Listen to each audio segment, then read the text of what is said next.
Namaskar, and a very good morning to everyone. This is Muhammad Rayatul Islam, Senior Officer, Outreach Extension and Continuing Education Wing of the Office of the Pro Vice Chancellor, IUB. I'll be your anchor for today's panel discussions at the IUB Auditorium. So, first and foremost, let me thank everyone who has taken their precious time out of their busy schedules to be among us today, whether in person or online, and welcome you all to the third day of the international conference titled 10th Eastern Himalayan Naturenomics Forum 2022. Ecology is Economy, jointly hosted by the Balipara Foundation of Assam in India and the Center for Bay of Bengal Studies, CBOBS, at the Independent University, Bangladesh. I'd also like to thank and welcome our honorable trustee members of the BOT-IUB, our beloved students, our faculty and staff members, the participants, and the discussants who will present their papers, and friends from the media and everyone present among us today. So the first theme of today's panel discussion is basically mobility technology to securitize global carbon. Let me give you a brief introduction and then we'll proceed with the panel discussion. So reducing vehicle emissions is critical to mitigating climate change given the increasing transportation demands of rising urban populations. It also plays an important role in achieving international climate action goals, such as the UN's Sustainable Development Goals. In recent years, many vehicles and parts manufacturers have set targets to reduce vehicle emissions substantially.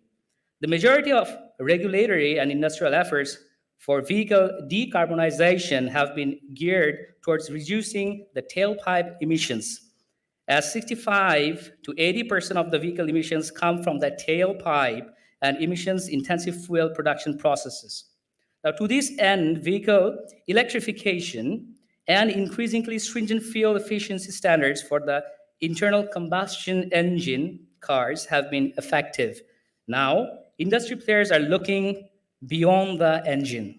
There is increasing interest in reducing the material footprint in the vehicle supply chain, increasing resource efficiency in manufacturing, and rethinking the battery and vehicle end-of-life processes. So with those few words, before we head to our panel discussion moderated by Mr. Alvin Didar Singh, the former Secretary General of the Federation of Indian Chamber of Commerce and Industry, may we kindly request our keynote speaker of this session, Mr. Vivek Srivastava, the head of the Tata Passenger Electric Mobility Limited India, to come up on stage and give his presentation. Sir.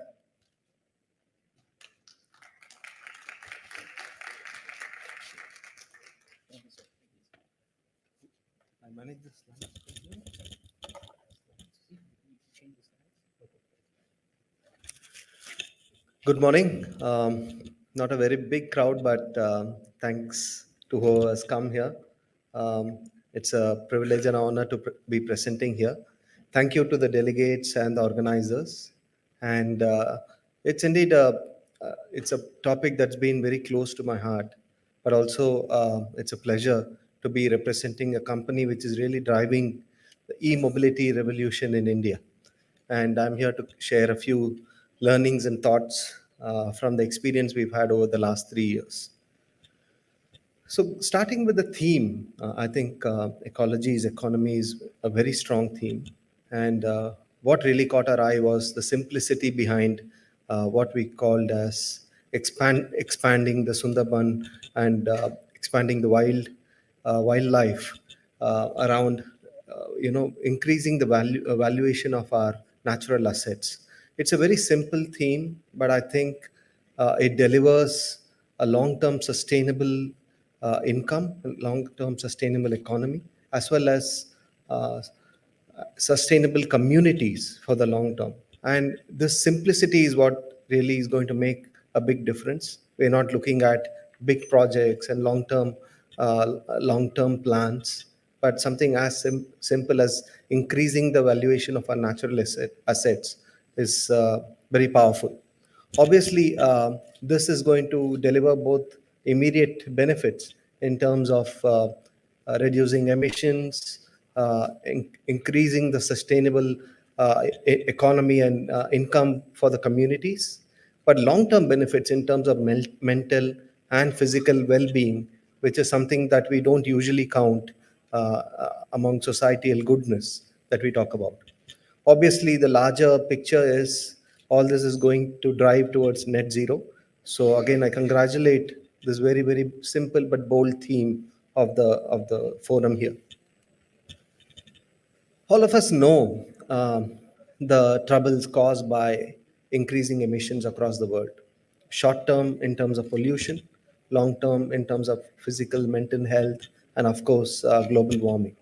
And as the auto industry, we are responsible for 18% of global emissions across the world, which is a substantial amount. And I think on behalf of all auto majors, I can say that we have to take a very pioneering approach in terms of overcoming and pushing towards zero emission vehicles in the future. Of course, this is a marathon, and it's not a switch that is just can be thrown to change everything to zero emission. It is a step-by-step approach that we need to take, starting from putting in place a roadmap to move towards zero emission, setting in place the infrastructure on the ground, so that this technology becomes accessible to the mass consumer. Globally, auto industry has taken a lead in many countries, aided by government norms. We see in countries like UK and a large part of Europe, in fact, have taken very, very aggressive targets to move towards net zero. In fact, the UK is committed movement to completely electric mobility by 2030 and Europe by 2035, which I believe is a pretty ambitious target. India also is moving firmly towards electric vehicle penetration. By 2030, the government has taken a target of 30% electric vehicle penetration. But the larger consensus, as you can see, is that globally, electric vehicles seem to be the solution to reducing vehicular emissions.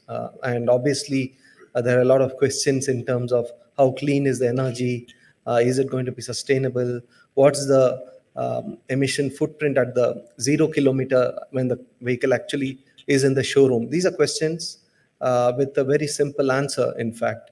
The answer is that we have to take steps to move towards zero emission.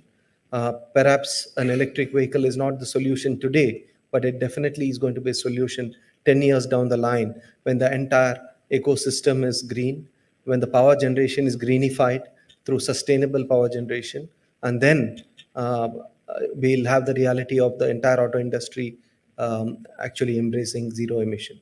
So skeptics continue to question us, but we have to take firm steps today, run the marathon so that 10, 15 years down the line, we have the solution in place. Obviously, all this endeavor between the auto manufacturers and governments is towards the larger picture of arresting climate change, reducing emissions, and Indian government as well in COP26 last year has taken a 5-point approach. It's called as Panchamrit, which puts in place several regulatory as well as enabling mechanisms to move towards the ambition I spoke about in terms of net zero, but also putting the auto industry on track, giving the confidence to manufacturers to invest, and more importantly, giving confidence to consumers to actually start moving towards electric vehicles. Obviously, like I said earlier, the movement towards electric vehicle is a marathon, as we call it. There are many, many hindrances, starting with the cost of the vehicle, starting with questions in terms of how clean is the energy used to power the cars, the lack of awareness among customers, range anxiety, as we call it, which is the most common refrain for electric vehicle purchase. But if you look at the other side, everything is actually aligning towards adoption of long-term electric vehicles. Obviously, the bigger picture is the zero tailpipe emission of electric vehicles, but globally, as energy consumption and energy development becomes greener, the entire ecosystem around electric vehicles will develop. natural resources availability will be explored by different countries within and outside their countries. Technologies will develop. Universities such as this will start developing curriculum to support electric vehicle infrastructure, electric vehicle manufacturing, and then we'll really see the positive side of the whole thing. And we, as EV manufacturing consortium, we believe that all this coming together will ultimately lead to the penny drop where the customer starts believing in electric vehicle at a mass level. Today, across the world, EV penetration is still in the low single digits in terms of percentages. And for it to convert into 30, 40, 50%, the consumer is the key. And the consumer will look at it in very simple lenses in terms of cost of acquisition, cost of driving, and the long term sustainability of owning a EV at a personal level.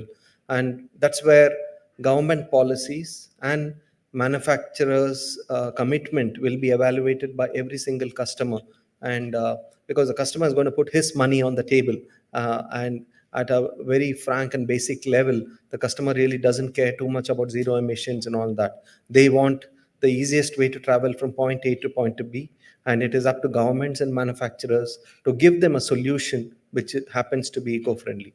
So all these different parameters have to come together to make economic sense for the customer as well as economic and ecological sense for the countries.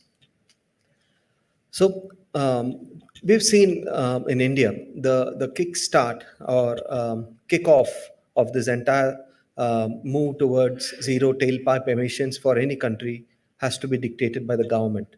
Uh, a sustainable EV policy or a zero emission policy has to be put in place. Regulatory frameworks with a clear roadmap, probably subsidizing electricity, subsidizing EV manufacturing or EV import, but also a clear direction in terms of regulation of emissions of internal combustion engine is the first point. Unless there's a clear direction from the government, there will not be enough of commitment from manufacturers to invest. And obviously, like I said earlier, customers will not buy into this whole story unless the government really shows a clear direction. Once the government shows direction, as we saw it in India and many other countries, the ecosystem starts falling in place. You have big manufacturers, but you also have a lot of startups funded by many, equity funds from across the world who are focused on investing in climate change, arresting climate change. The ecology starts, developing in terms of putting in place the infrastructure. You have a lot of private players who will come into the charging infrastructure game. Import of precious metals to make batteries will begin. Putting in place local manufacturing plants will be the second step in terms of moving towards a sustainable zero tailpipe emission dream. And obviously, next comes the awareness from customers. Like I said again earlier, customers have to be aware that EVs are the future. EVs are a sustainable mode of transportation, and that's when the money starts coming out from the customer's pocket in this eco-friendly technology. What are the challenges? Some of the challenges faced by manufacturers is obviously the acquisition cost of EVs. Worldwide, we see anything between 50 to 60% more expense in terms of manufacturing an EV, and that can only come down in two ways: greater localization and government support in terms of promoting local manufacturing and providing subsidies to manufacturers so that the EV is accessible to the normal customer. Natural resources continue to be a challenge in terms of both localization of the car as well as the battery. A large component of battery manufacturing is imported from a few countries. That forms a very big cost. And again, I see government support here in terms of enabling manufacturers to import and put in place the batteries of the EVs locally at a subsidized cost. Like I mentioned earlier, skill development is very, very important. In every country where EVs have become mainstream, we've seen academia embracing the technology, um, both the chemistry part of it and the mechanical engineering part of it, as well as the overall uh, subject around zero tailpipe emissions, can form very, very strong academic pursuits. We need in universities to really embrace this part of the curriculum, so that in future we have engineers, we have chemical engineers coming out within the country who are able to contribute to the EV ecosystem. Quick look at what Tata Motors has done. We started with a product. Obviously, the government had put in place a clear roadmap towards EV penetration and towards reducing carbon emissions in the country. Like I said, as part of COP26, Panchamrit scheme was launched.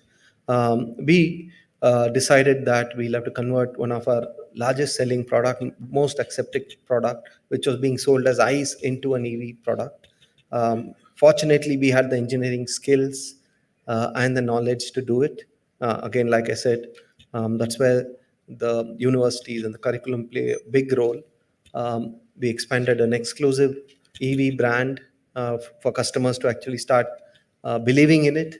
Um, Partnership model. This is very important. No manufacturer can do it alone. You have to put in place an entire EV ecosystem in terms of charging infrastructure, in terms of service, in terms of manufacturing, in terms of import. So it Fortunately for Tata Motors, we have a group of companies within the country, and probably for the first time ever, all the group companies started working towards a single goal, which is something which doesn't happen very easily, even though we are part of the same group. And that became very critical to achieve what we achieved with the speed what we did. To give you an inkling, the first EV conversion product was delivered in just 3 months. And that's because of the push from the government, and also the group companies and the government working together to make the product a reality. So, a partnership model, I'll elaborate that subsequently as well, will be very important for any country to rapidly move towards electric vehicles. And again, at the cost of repeating myself, government initiatives continue in India. While the central government has made the roadmap for the future, we have respective state governments supporting the central government in terms of giving subsidies, in terms of giving tax waivers for their public, so that the car becomes more accessible to the general public. So a joint inclusive approach is what is very important. It's what worked in India, and I believe it is what will work in Bangladesh as well. It has to be started out by the government embracing emission norms, embracing a policy to move Bangladesh towards a much lower carbon emission situation. Obviously, it will start with regulating the ICE engine portfolio in the country, um, promoting EV local manufacturing by giving subsidies for manufacturers who are willing to invest and produce locally, and EVs becoming on par with ICE in terms of affordability to customer is what is going to be the next step. And of course, long term, working with industry, academia, and other organizations to promote customer knowledge about pollution, about emission, about the need to move into zero tailpipe emissions is going to be very important. Once the government does that, we will see the private side, private economy kicking in. You will see a lot of entrepreneurs, manufacturers coming in and embracing the government vision, and then obviously the public comes in to consume the product. So it's going. The reality is, while the government would need to kick off this entire project, um, co-working, cooperative working, and working with speed is what would be the need of the hour. Thank you. That's it from me, and I'm open to some questions. Yeah.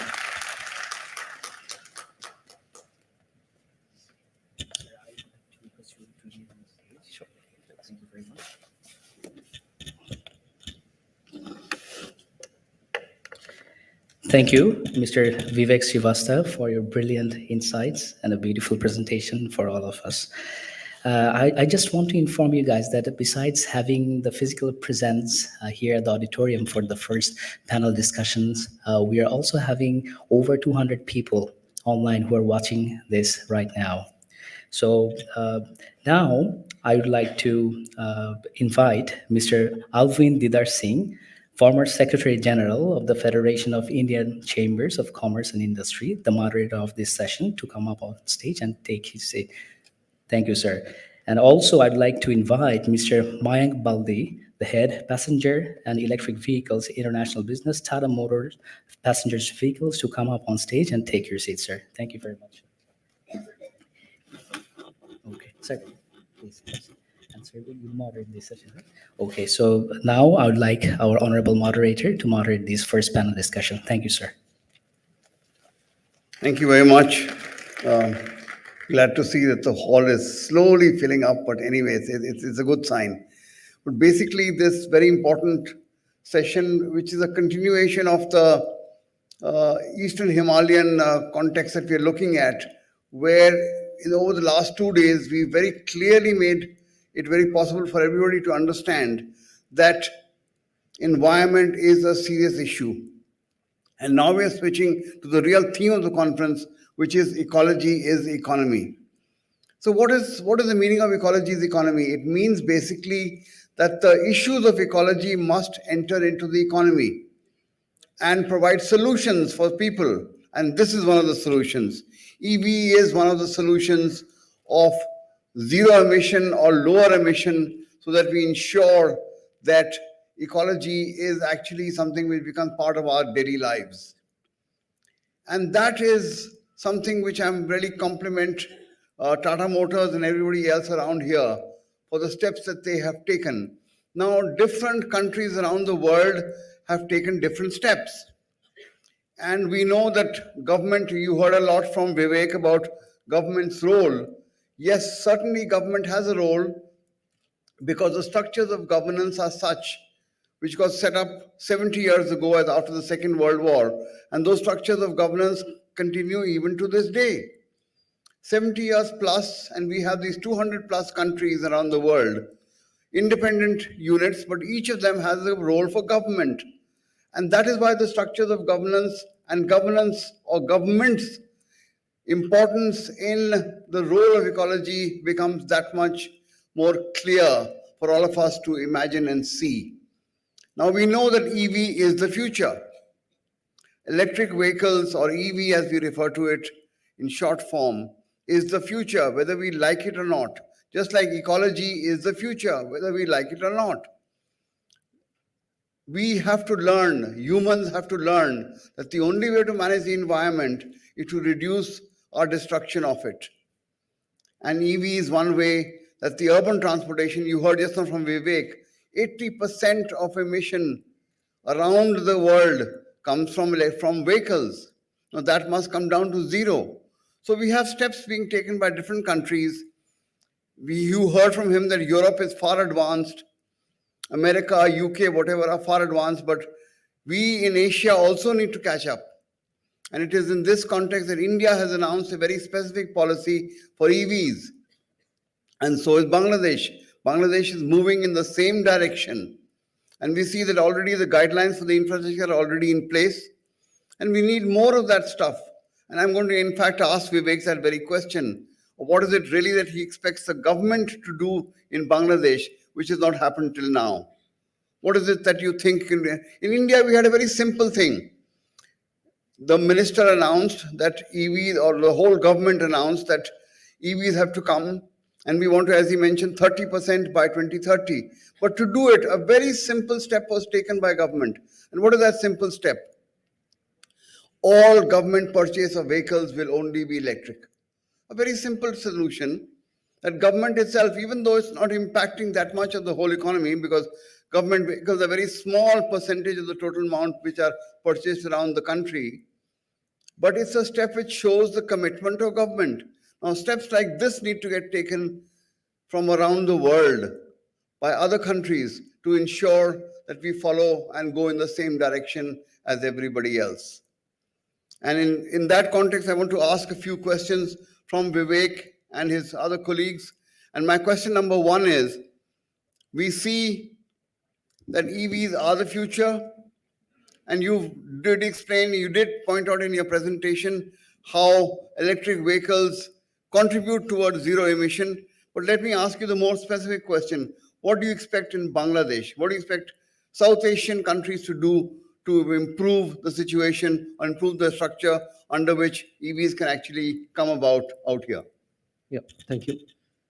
I would say from the government, the first step is to put in place emission norms. Emission norms. Emission norms which bring the profile of emissions from vehicular park in Bangladesh up to a standard.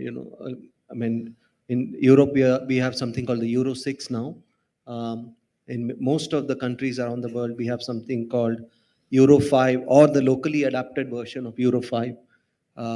That is the first step. As we do in India also, we have Bharat. India, we have something called BS5, Bharat Stage 5. So that kind of regulates the emission norms for internal combustion engines. But of course, that is part of a long-term move towards zero emission of vehicular park. The next step, obviously, is to start getting in EV into the product mix being sold in the country. Like I said, EV is more expensive to produce because the battery cost is higher, and applying the same level of taxation to EV versus ICE vehicle will not be sustainable. EVs are going to reduce a lot of costs for government in the long term, including importing fuel. Usually power generation costs are lower than fuel imports. Usually, depends on country to country. So giving subsidies in terms of tax reduction for local manufacturing of EV is step number 2. And step number 3 will be the greenification of power generation. We all know that traditional, polluting sources of power is not sustainable. Moving to greener sources of energy is critical for the country as a whole, and definitely in terms of how the So you're mentioning EVs are powered. power production for the whole country, For the whole whole economy, country. and also for EVs. Absolutely, yeah. Power generation is again a very big source of pollution. If the sources are non-sustainable, that is something the government need to focus on. Wonderful. Thank you for that very, very lucid answers. Mayank, let me ask you a more specific question. In terms of the infrastructure that's going to be required for EV, we in FICCI, and then I was with the Delhi Policy Group, we did a study on this whole business of readiness, so to speak, of different countries and different parts, different states in India. Where were they? And we did some cities, and we found that Delhi was at the highest, followed by Bangalore, which is number 2, and then came other cities, and of course we had the lowest was in Panaji in Goa. Now, how do you find that infrastructure issue? How is it going to impact Bangladesh? So I'll give some examples outside India as well. And very recently, we have seen success stories in Nepal, in Bhutan, and globally it is anyways happening. But it will be more contextual and relevant if we talk about South Asian nations.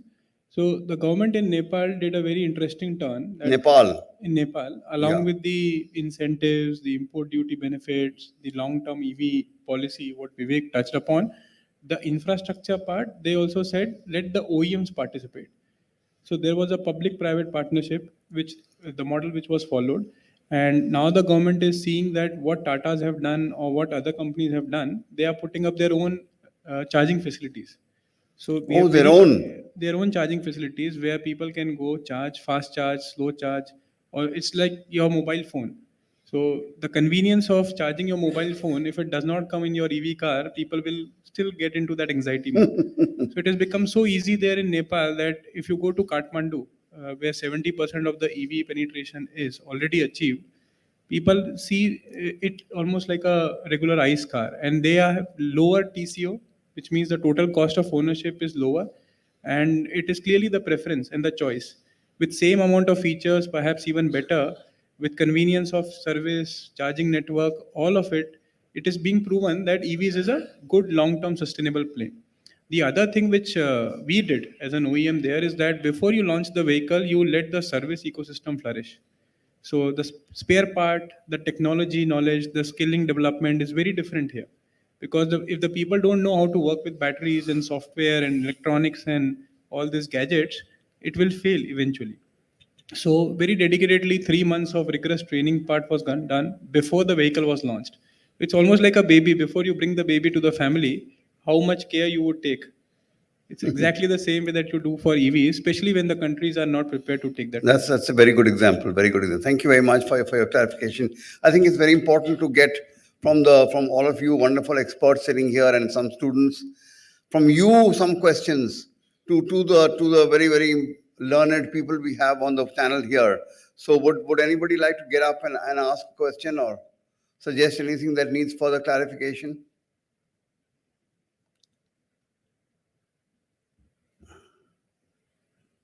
No, not yet. Yes, sir. Yes, sir. Yes, sir. Please. Okay, can we get a microphone here, please?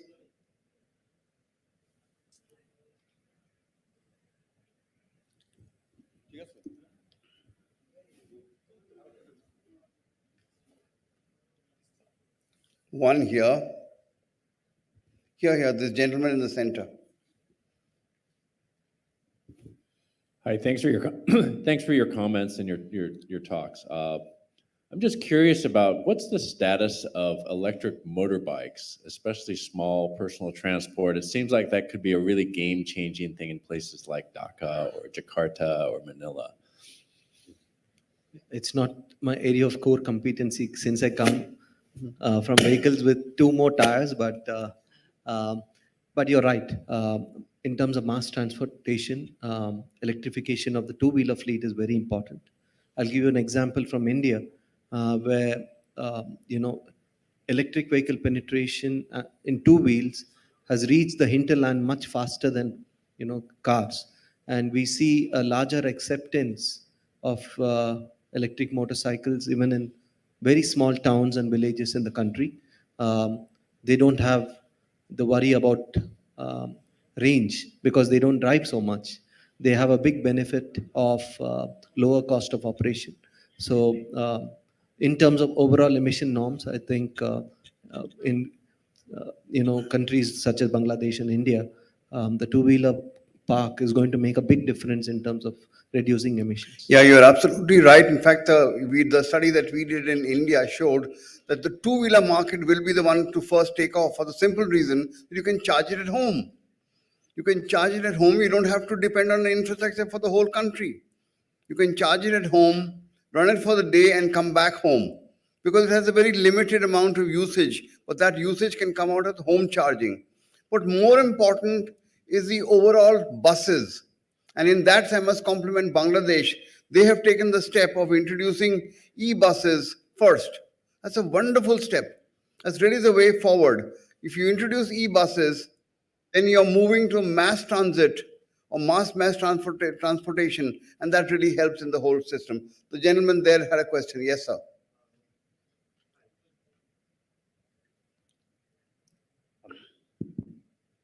So my question is kind of a little bit comment than a question. I think when you talk about the electricity, right, EV, I think we should also talk about the source of electric generation. So as you know that almost 70% power, electric power in India is generated by coal.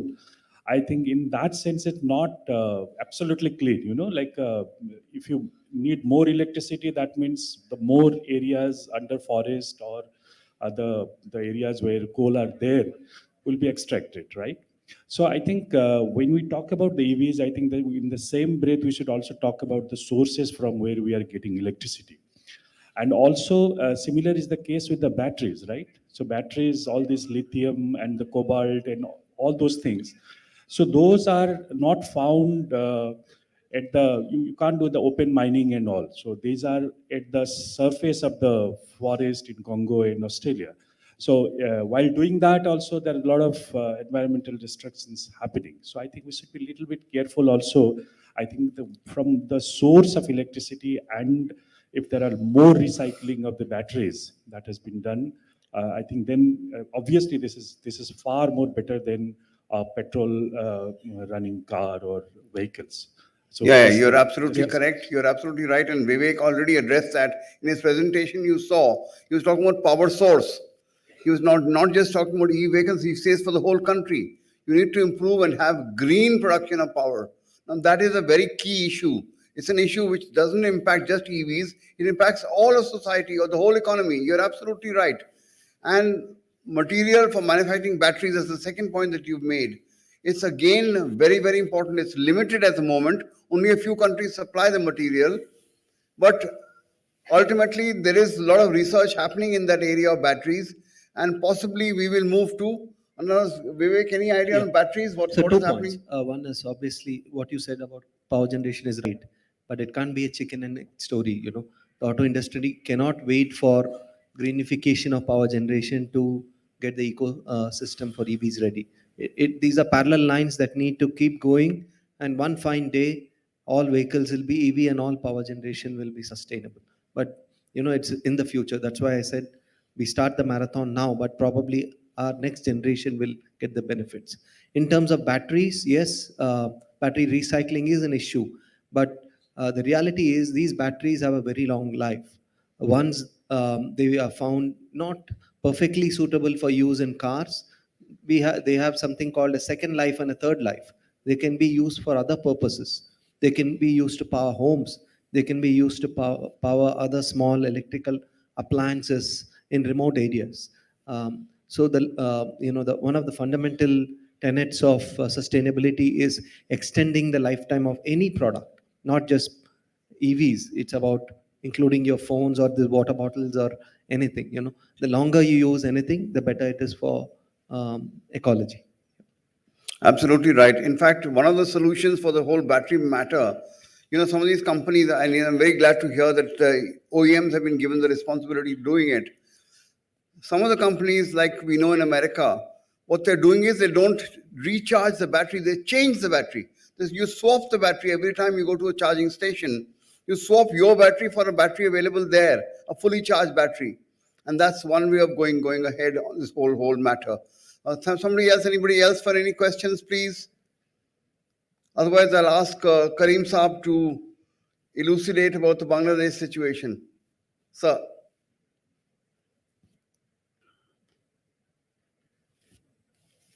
Can we have a microphone here, please?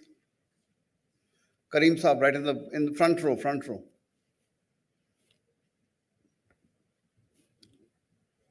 Thank you, Didar. Well, we have already, the government has announced the broad policy guidelines that we have to shift to the motor industry, which we have several challenges. The greenification of our power source is a big issue. Is slow moving, and particularly the recent crisis, the oil and the supply chain crisis may, if it's not resolved quickly, force some of us to go back to the dirty fuel just to keep pace, keep the industries running. So it's a challenge for developing countries which are hostage to supply chains and value chains disruption. Number two, if we have electric batteries for small vehicles, you see many rickshaws which have batteries which are being powered, although they are banned because they create a traffic hazard when they go on the main highways. But there's a proliferation taking place which is unchecked. So at one stage, I think the 2 or 3 wheelers conversion is already happening. In an informal manner. Yes, in an informal manner. Informal will at some point of time become formal. or the technology will, as it always does. People will emulate that and transfer it. But I think I see more and more green vehicles now in the street than I did 2 or 3 years ago. Okay, good. So the people's style and consciousness is changing. I think that is the first. The first is people have to recognize that we have to shift. Then the demand will come bottom up and translate up to the upper levels. But about in-depth modalities, it is still somewhat vague. And one big problem that I see, and this the government has to tackle it by the horn sooner rather than later, is if you drive along some of the streets of Dhaka, you'll see a proliferation of cars, of shops selling what do you call the remodeled cars, Refurbished. reconditioned cars.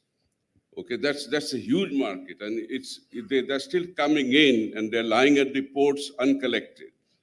Something has to be done in terms of regulatory measures to put a stop to that. Either make it so expensive that people will say, no, I don't want this. I want something else. That's a very powerful lobby again. It translates into the political system. So change will happen, I'm confident. It will happen more slowly than I'd like it to happen. Thank you. Yeah, absolutely right. Anybody else for any comment? Yes, the lady there. The lady in the center of the, yeah. There. Thank you. Yeah, thanks for the presentation. And I think it's very important for all of us to know what's happening with electric vehicles. And but one of the things when you talked about the partnerships, I think it's a very important thought process also to think of electric vehicles not in isolation, but also it has to be integrated with the town planning. The thing is, we are talking about reduction also. By increasing the number of electric vehicles, also maybe has to link up with the increase in the public transport rather than the individual electric vehicles. Since uh, since we all have to collaborate, so I think the role of Tata's or the bigger companies is also to engage with the idea of how do you increase electric and ecologically friendly public transport so that people don't have to use cars and vehicles. I think that is something where we have to look into the future. So, which also addresses a lot of other things. So, partnerships cannot be within just the electric vehicle segment, but it has to go into the architecture of the town. And we have so many small towns left. So, before the small towns get into more electric vehicles, I think the small town should get more public transport. So, I think it's a very important discussion to have, and you guys are in a position to do that. So I think it'll be great if that thought process also gets in. Sure, I think public transport, efficient public transport is absolutely key in terms of reducing per capita emission. European countries have shown that, and electrification of public transport is more important. We make electric buses as well in India, and glad to partner with the government on that. Last mile connectivity will remain a personal choice, and that's where probably we come in a bigger way, but completely agree with what you said. No, you're absolutely right. Both these have to go simultaneously. The urban transport on the one side and individual vehicles on the other. They have to work in tandem. And Bangladesh is doing it. You have here the policy of Dhaka being the first city in which these electric vehicles will be supplied. So they're moving in that direction. In Delhi and in India, as they're just mentioning, Tata is already in the sector, and a very large number of vehicles in Delhi, for example, are actually buses which are friendly and electric buses which are now virtually manning the entire fleet. So it's something which has to work in tandem. You're absolutely right. Public transport must get. Yes, sir. Yeah, hi. I think this was very educative. I think Rita's point on the roadmap and framework of transportation versus reduction of emissions, I think is a good one. I don't see anybody actually leading it. I'm saying Rita runs a very successful organization for ecological neutrality in Tezpur and Assam. She makes movies, she does all this kind of stuff, which is really fantastic.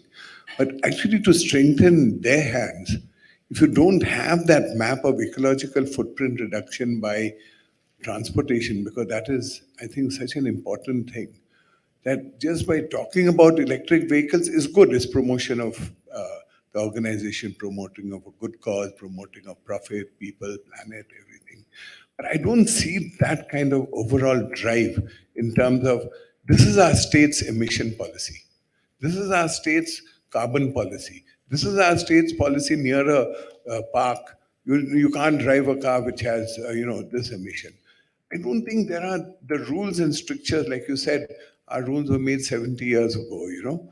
So coming straight to Bangladesh then, if at the end of this conference we would consider from our foundation successful, if you give us a list of the wants that you want, but equally give us a presentation on what should be the actually policy for electrification of mobility on an overall basis rather than say it's only for cars.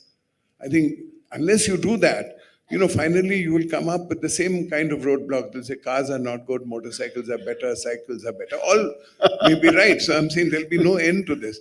If you give us that, and that's what Ambassador Karim was also in government in many ways, and also the other gentleman there, a professor who's actually drives policy. He's part of the, what do you call, entire strategy for negotiations of climate change for Bangladesh.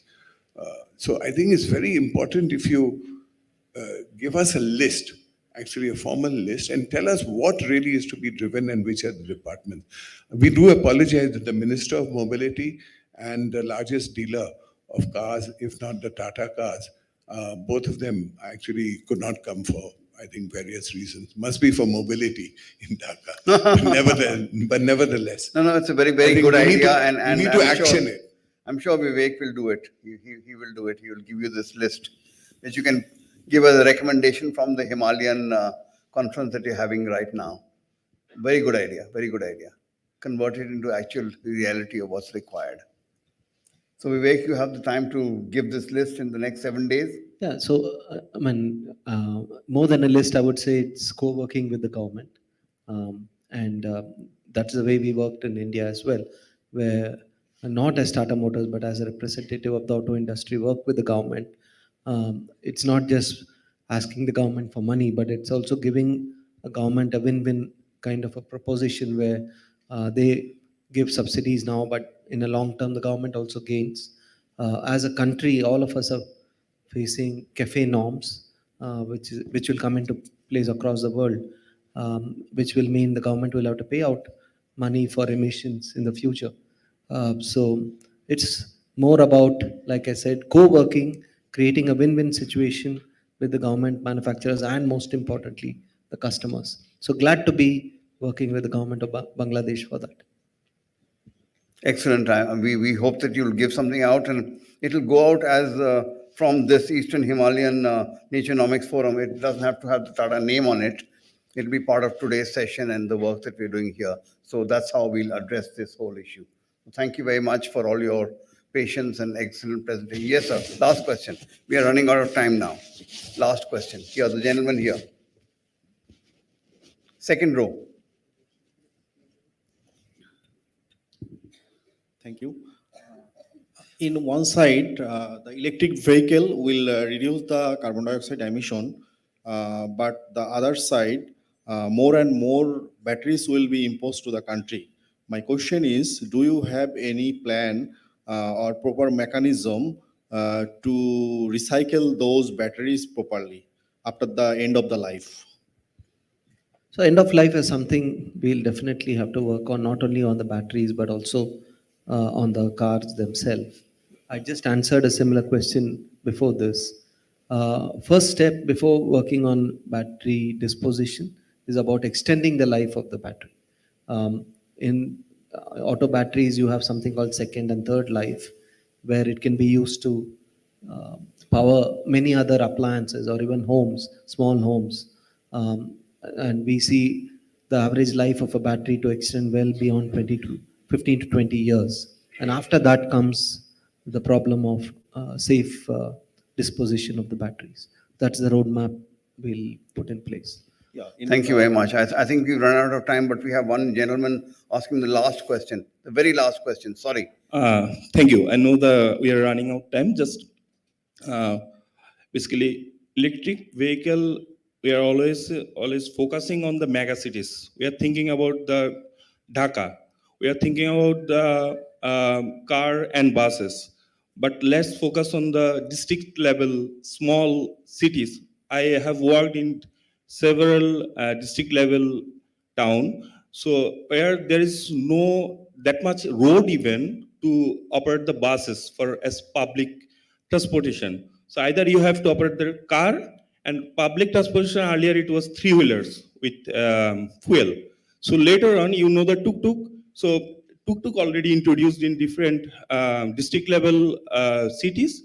But problem is that it's basically earlier it's imported from somehow China, and people basically copying locally, and thousands of vehicle now in the road without any permission, but there is no regulation also, because all the focus on car and buses, no one is basically taking that responsibilities to develop those tuk-tuk come up here. They are just using the domestic power line for charging, and it's hampering on the main power supply. Yeah. Got it, got it, got it. I am just expecting, apart from the car and other mass vehicle, and these tuk-tuk also using for them as mass vehicles, like 5 or 6 people can travel at a time.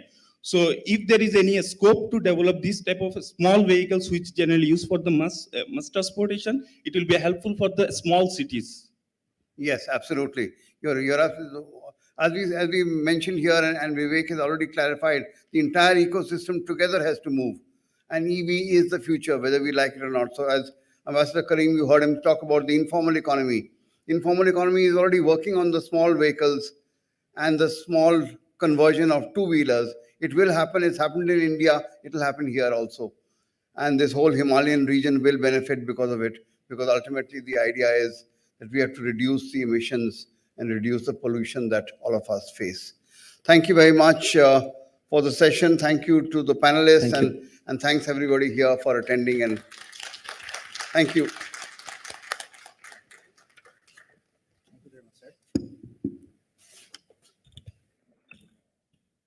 All right, so thank you very much.